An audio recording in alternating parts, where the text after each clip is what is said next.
Selamat berjumpa kembali dalam layanan audio Sahabat Seperjalanan. Hari ini adalah hari Kamis 23 Oktober 2025. Tema renungan saat teduh kita dengan judul Menjauhi Percabulan. Firman Tuhan terambil dalam 1 Tesalonika 4 ayat 1 sampai dengan ketiga.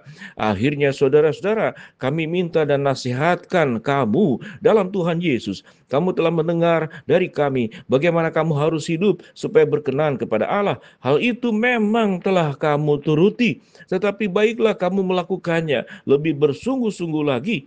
Kamu tahu bahwa petunjuk-petunjuk mana yang telah kami berikan kepada kamu atas nama Tuhan Yesus. Karena itulah kehendak Allah, pengudusanmu, yaitu supaya kamu menjauhi percabulan. Mari kita berdoa. Bapa yang di dalam surga, terima kasih buat terang kebenaran firman Allah, agar hidup kami di dalam kekudusan dalam seluruh aspek, termasuk di dalam hubungan antara lelaki dan wanita. Dalam nama Tuhan Yesus kami berdoa, amin. Shalom sahabat perjalanan yang dikasihi Tuhan. Percabulan, perzinahan adalah dosa di dalam masalah menggunakan karunia Tuhan yang sudah diberikan kepada kita, yaitu seks. Seks adalah sesuatu yang Tuhan berikan sebagaimana di awal penciptaan untuk memberikan keturunan, beranak cucu dan bertambah banyak, dan sebagai anugerah romantis, yaitu kasih antara pasangan yang sah yang sudah Tuhan tentukan. Ada rasa indah di sana, kenikmatan daripada sebuah hubungan intim daripada suami istri. Itu sama dengan kenikmatan kita makan. Kita bisa menikmati pemandangan yang indah lewat mata kita. Kita juga bisa menikmati musik yang indah lewat telinga kita.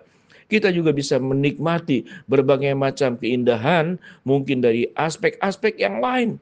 Dari penemuan-penemuan karena teknologi, kita bisa menikmati pendidikan yang lewat media sosial, tidak hanya di kelas-kelas. Kita bisa menikmati kemajuan perjalanan panjang yang harus lewat jalan kaki, naik unta, naik keledai, sekarang bisa ditempuh dengan cara cepat lewat pesawat terbang, kereta api cepat, lewat kendaraan yang makin hari makin baik, lewat berbagai macam, katakanlah jalan-jalan yang sudah terbangun, terhubung dengan jalan tol yang semakin baik, infrastruktur pelabuhan, infrastruktur penerbangan, lapangan terbang, infrastruktur berbagai macam layanan daripada transportasi darat. Kita bisa menikmati juga kesehatan dengan penemuan-penemuan yang dilakukan oleh para dokter, para ilmuwan, menemukan berbagai macam obat-obatan baru yang tidak ditemukan di zaman terdahulu. Kita menemukan berbagai macam hal untuk kesehatan kita. Dan itu adalah berkat dan anugerah Allah. Sehingga kalau berbicara tentang hubungan intim, itu anugerah Tuhan yang kita boleh nikmati dengan cara benar. Kalau berbicara tentang percabulan, semua tahu berzina, ketidaksetiaan. Firman Tuhan berkata, sewaktu engkau melihat wanita dan engkau menginginkannya, engkau sudah berzina. Keinginan saja itu sudah berzina. Apa yang dimaksud dengan keinginan di sini? Yaitu ingin memiliki sesuatu yang bukan miliknya kita. Kalau kita memang belum menikah, lalu menginginkan wanita itu, maka yang diinginkan adalah pribadinya, bukan masalah seksnya saja, bukan masalah keintiman romantismenya saja. Maka itu sifatnya itu memanfaatkan. Kita berikan sebuah ilustrasi yang sederhana. Ada orang dekat, baik dengan kita, tujuannya untuk pinjam uang. Lalu setelah pinjam uang, dia janji membayar, dia tidak. Lalu kemudian malah memfitnah kita. Bukan aku yang pinjam uang, kamu yang pinjam uang yang tidak bayar. Tidak hanya aspek romantisme hubungan laki dan wanita, tapi dalam aspek saja yang disebut dengan percabulan adalah menikmati mengambil sesuatu yang bukan milik kita. Apalagi kemudian pasangan tersebut itu ternyata sudah menikah. Mereka yang sudah berumah tangga, ada banyak yang disakiti. Kalau kita sebagai ayah, anak perempuan kita, kemudian dipermainkan oleh lelaki lain, siapa yang sakit? Tidak hanya anak perempuan kita, yang lebih sakit ayahnya, ibunya, keluarganya, orang tuanya. Sehingga percabulan itu tidak sesederhana demikian. Ada banyak orang yang tersakiti. Kalau kemudian hamil, bagaimana? Lahirlah anak, lalu sebagian orang menyebut sebagai anak haram. Mana ada anak yang haram? Anak tidak salah. Kelakuan daripada orang-orang berdua itu saja yang berbuat dosa. Lalu anak disalahkan. Betapa tidak adilnya hidup di dalam dunia ini. Lalu anak menanggung beban seumur hidupnya sampai dewasanya, disebut sebagai anak haram, disebut sebagai anak yang dilahirkan di luar nikah. Alangkah kita berbuat jahat dan berdosa kepada anak yang terlahir di luar nikah. Dengan demikian, percabulan, perjinahan, hubungan yang tidak baik, yang tidak sah, romantisme antara lelaki dan wanita, yang dilakukan yang tidak semestinya, tidak sesuai dengan terang kebenaran firman Allah, itu akan melukai kita sebagai korban, melukai keluarganya, melukai orang-orang yang mengasihi orang tersebut. Sahabat seperjalanan yang dikasihi Tuhan, sehingga percabulan, perjinahan, tidak serta-merta masalah hubungan relasi kenikmatan, hubungan intim dan menikmati relasi fisik seperti demikian. Tetapi ada dosa-dosa lain.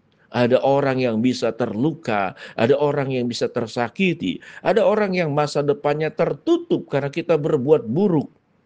Bagi wanita membuka diri, dan kemudian yang laki-laki melakukan rayuan-rayunan dengan berbagai macam upaya agar bisa mendapatkan sesuatu yang bukan menjadi haknya. Bahkan sudah menikah saja tidak bisa memaksa kepada istri, kepada suami. Harus ada hubungan saling pengertian, harus bisa saling mengerti, ada kedewasaan di sana, tetap melayani, tetapi tidak memaksa, memberikan saling pengertian.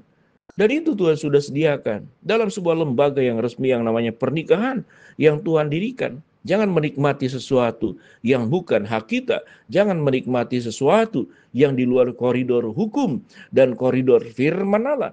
Maka itu adalah pencurian. Itu adalah tindakan kejahatan yang bisa melukai banyak orang. Sahabat seperjalanan, percabulan, perjinahan tidak sesederhana yang kita pikiran. Percabulan, perjinahan tidak hanya urusan dua orang itu, tapi urusan dua orang itu di hadapan Allah. Urusan dua orang tersebut dengan siapa? Dengan keluarga yang mengasihi, yang menjaga, yang melindungi.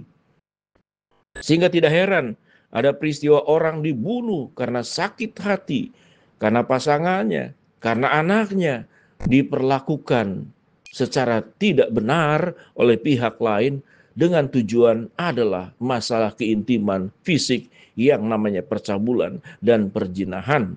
Marilah kita hindari, berpikirlah dewasa.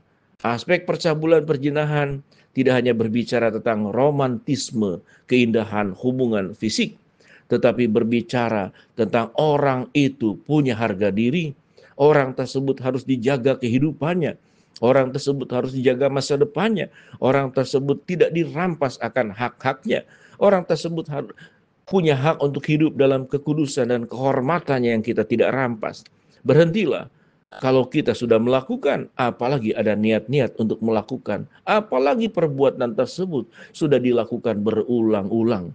Ingatlah, Tuhan yang kita sembah tidak hanya Tuhan yang mengasihi, tapi Tuhan juga yang menghakimi. Tuhan yang akan meminta pertanggungjawaban setiap perbuatan kita, termasuk dosa percabulan dan dosa perjinahan.